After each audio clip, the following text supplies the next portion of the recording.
Hi book friends, this is Kat. Welcome back to my channel.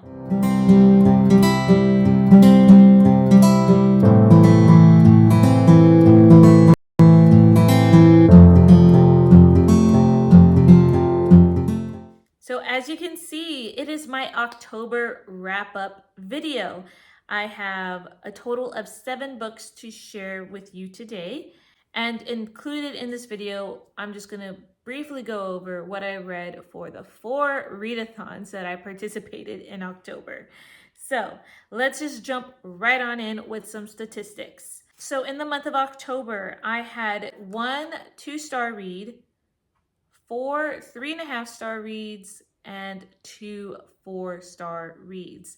So I was pretty middle of the pack this month with my star ratings, but even 3.5 is pretty good. It was just a kind of like a middle, but of the line, good reading month still. So let's go ahead and talk about my 2-star read. And I'm actually really sad about it because this author, I have enjoyed a lot of her works. She got like 2, maybe 3 5-star reads ratings from me. So I am talking about Catherine Applegate, and that is Willowdean. And I mean, excuse the sticky note because it does have like the library information on there, but anyway, Willowdean. And this story is about a young girl named Willowdean, and she lives in this town called Perchance, and they are known for the little hummingbirds, which are these little guys right here. They're known for the hummingbirds coming to their town to create like these bubble-like nests, and it glows. That's kind of all the back over here. So they like glow, and that's how they get a lot of their money because of the tourists that come to see them. And basically the migration of these hummingbirds is dwindling until they're afraid that there are no more of them. And so that's kind of like the mystery of where are all these bears at. And Willowdean is very much into the creature, like these creatures with the tusks, and they're called screechers, and they are known as pests in this village. And so it just kind of follows that story of Willowdean trying to save these type of beasts because she finds beauty in them. So I was intrigued with the story, and like I said, I love Catherine Applegate's writing. More so the writing where she kind of does the poetry writing. I think she does very well. Home of the Brave was a great one, and the Otter one, I feel like that was like free verse, like in poetry form. So this one is more of like your novel, your fantasy, right? So it was okay. I definitely felt that the writing was a little choppy for me. I couldn't get into the story, just couldn't connect with the characters. I guess it was just how they pictured the grown-ups, and it felt like grown-ups versus kids, and it's not something that I necessarily like to read within my books, and that's why I kind of have a hard time with middle grade and children type of books, just because that's not a theme that I really like. And I know that that's a lot more prevalent within the younger books, I think even YA books too, but it's just something that I just don't really like. So anyway, it was just okay, and that's all I really have to say about the book. So that was a 2-star read. My 3.5-star read, let's go ahead and talk about Dance, Stand, Run, The God-Inspired Moves of a Woman on Holy Ground by Jess Connolly. And beautiful cover. I liked a lot of what this book had to say in terms of discipleship. There is definitely a call to that, and it does talk a lot about grace and holiness, how you would dance in grace, but you would still stand on holy ground, and then you would run after other women to show that we can walk this life together, essentially. And I liked it. I highlighted it quite a bit. There were some parts where I felt like was a little redundant, but there was definitely some new insights, especially towards the middle to the end. I felt like I was really getting a lot from this. So I still liked it. I liked that she put a lot of her personal stories within it. There were some things where I feel like we think alike, so I was able to understand where she was coming from. So yeah, overall, it was a good experience. And I will rate this also with a Christian fiction rating of a 3 because that's essentially what this book is. So yeah. All right. My other 3.5 star read is this chunker, and this is My Dear Hamilton, a novel of Eliza Schuyler Hamilton by Stephanie Dray and Laura Kamoe. This one took a while to read. It was like 612 pages and was a little slow going at first, but I absolutely do like colonial times, Revolutionary War, and I thought that this would be a great book to pick up and read about that, which it did really give me the atmosphere that I was looking for. This follows Eliza from her early years. It honed in on a lot of how her life was before Hamilton, and then during that time she's with Hamilton, and then a little bit more after Hamilton.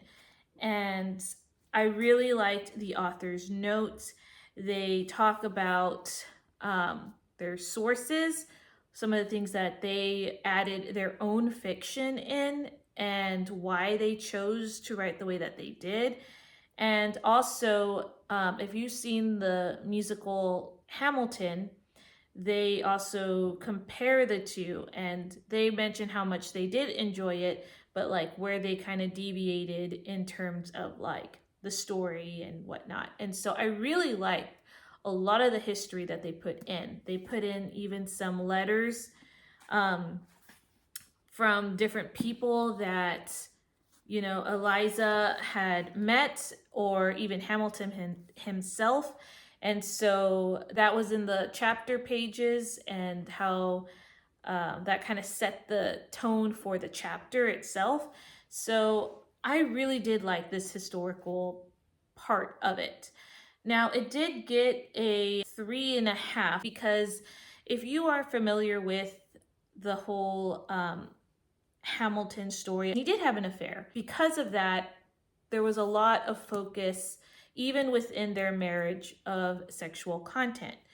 A lot of it was closed door scenes. There was maybe one that I did skim over because it was a little more detailed than I wanted. You only saw much of it in their marriage. You didn't really see it in any of the affairs. Like, didn't go into detail in it, even though when he published this pamphlet, he wrote everything in detail there. So I appreciated that they didn't go into that detail. So just be aware of that. Other than that, I mean, there were some war scenes that could be grotesque and pretty sad, honestly. And there was also big themes of talking about Christianity in this book, because that was Eliza's religion. And like in the synopsis, it does talk about like forgiveness and all of that. I wouldn't really give this a Christian fiction rating, but it does talk a few of those themes and how that kind of affected her thought process in marriage and how she moved forward with her life and everything. So that's all I'm going to say about this book. Okay, my other 3.5 star read, I did listen to the audiobook Flirtation Walk by Siri Mitchell. And this was more of her historical fiction writing. I did read one book from Siri Mitchell, and it was more like thriller type. But this one was about a woman named Lucy, I think. And so, but this young woman, she is now orphaned and goes to find her mother's side of the family to live with in New York, and she had a life, and you know that her life was with a father who is basically a swindler, a con man.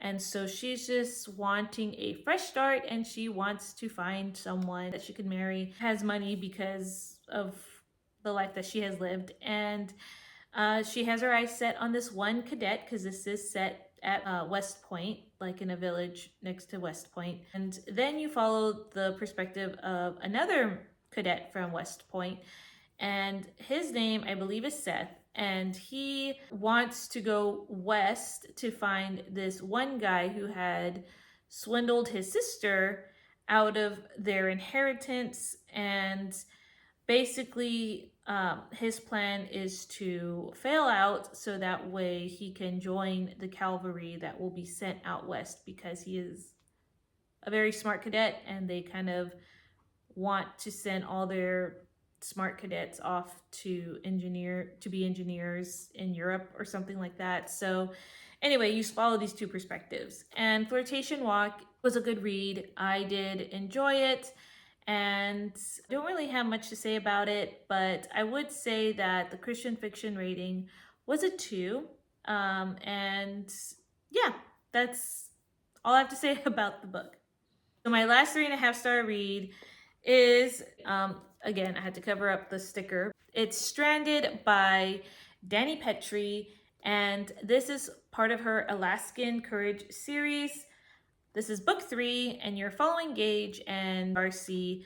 And Darcy is on this cruise ship because she is trying to meet up with a friend who is undercover, kind of find that her friend is missing. And so Darcy is trying to find her friend. And along comes Gage because he is going to do excursions for this cruise line with his family's business. And, you know, they kind of bump into each other. And so it follows their story. And I did enjoy my time with this book. I am falling in love more and more with the Alaskan terrain, and as well as this family. These siblings are great. I love their dynamic together, and I loved Gage's story. And yeah, I just enjoyed myself with this book. This does have some content warnings. I feel like they're kind of spoilery-ish. So, well, my Goodreads will have some of the warnings if you're very curious about it, or Storygraph if you do follow me there. But I did enjoy this book, and I'm enjoying the series. So I cannot wait to read about Caden's story, which I believe is the next book. So, okay, the Christian fiction rating on that one is definitely a 3. So, okay, now we're into my 4-star reads, and they're both by Connellan Cassette. And so the first one I'm talking about is Counted with the Stars, and this is the first Out of Egypt series. And so you're following an Egyptian woman who is coming out of Egypt with the Israelites. This is the time of the 10 plagues, and you follow her through all of that, and then like her walk out of Egypt. So it does talk about the wilderness a little bit in this book. And I will say, Connellan can definitely write a gripping first chapter. I mean, the whole story is pretty gripping. I really did enjoy learning about Egyptian culture. There's definitely well-researched things within the book, and the way that she writes at her interpretation of scripture, I will say at first I was not a fan of some things that she interpreted. I will say the part of the Red Sea splitting was at first something that I was unsure about, but reading scripture and seeing like that scene, I could see how Connellan would interpret the way that she did, if that makes sense. So that was just an example. And you know, I like that it does point me to scripture, and it's pretty interesting to see how people interpret different things and how they write fiction with it. And I like how her explanation is at the end of the book too, at the end of the book as well. And I like when authors do that. And yeah, I am intrigued in the series. And there are some hard hitting moments too within the book. And I like seeing how the main character does grow. Um, and you kind of seeing it through the eyes of like someone who had grown up not knowing who God is, and then just kind of seeing, you know, the plagues through, you know, her eyes, like, you know, why is this happening sort of deal. And I don't know, it was a very interesting interpretation. But I really did enjoy my time with this. I could not put this book down. So if you haven't tried Connell and Cassette, I really do recommend that you do. And this is a Christian fiction rating of a 3, and I definitely am going to try more books from her. The last one, same thing from Connell and Cassette, and this is A Light on the Hill. I finally got to this book. This has been on my TBR so many times, and it is one of my 20 and 24 books. But this is her Cities of Refuge series, book 1, and you're following a woman named Mariah, and she accidentally murders someone where she has to flee to a city of refuge, and you just follow her journey. And I really did like this one too. And so again, I love learning about the culture of the time, the city of refuge. She talks about even like the high priest and like some of the atonements that they do. This book had, again, interesting interpretations, but nothing that goes against scripture, from at least from what I've read. And it's just, yeah, an interesting take. And I am curious about the second book as well. So yeah, so this is a Christian fiction rating, also of a 3. And yeah, I would recommend it. Okay, so that was all the books that I did read for this month. And real quick, the readathons that I did do for Chantel's Cozy Cottage Readathon. So for this one, she has a list of prompts, and you can do these prompts in like as an activity form or however you want to interpret it. And then you could also pair up the book with the prompt as well. So for instance, first one says rainy day. So the book I chose for that was My Dear Hamilton, because in the book there was a scene where it talks about rain and how muddy it got and whatnot. And so I counted that book for that prompt. And then the physical prompt, I guess anything dealing with rainy day, which I did not check anything off of that one. The next prompt says next to a fireplace. So I did read Next to My Fireplace, and I also read Stranded for this book, because Stranded, they're out in the Alaskan wilderness, and they were by a campfire with a blanket. I read Underneath a Blanket Next to the Fireplace. Under the Trees, I did go to our arboretum, and my husband and I walked underneath the beautiful trees. And I also added Willowdene to that because of the trees in the book, and they were underneath it in one scene. Fresh baking, I made some cookies with my husband, and I also put A Light on the Hill because she was a cook and a baker. Then In the Dark, we went to the fair, and so we stayed when it got dark, so that counted. And then I put Counted with the Stars because one of the plagues in Egypt was darkness. The next prompt was on a hike, and so for that, I did not go on a hike. I wanted to, but I didn't. But I did put Flirtation Walk because they did go hike. And then the last prompt was drinking tea, and I did have several evenings where I did drink my hot tea. Okay, so for October, I had to read an ebook, and I did not do that one. I had to read a book about a special friendship, and for that one, I did, in fact, read Willowdean, because there was a special friendship with Willowdean and the creatures. Romantic sensibilities, I did not read Little Men. On the TBR for a long time was The Zookeeper's Wife, and I did not read that. A Free Space, I don't think I was supposed to read a book. Number 6, A Great Cover, and for that I did read Light on the Hill because of the cover. That's a beautiful cover. It's a great cover. Takes place in a school, Flirtation Walk. I did read that. Dream Come True novel was supposed to be The Princess Pact, but I did not get to it. And Author Who Makes You Laugh, Tolkien, which is The Two Towers, which I did not get to that.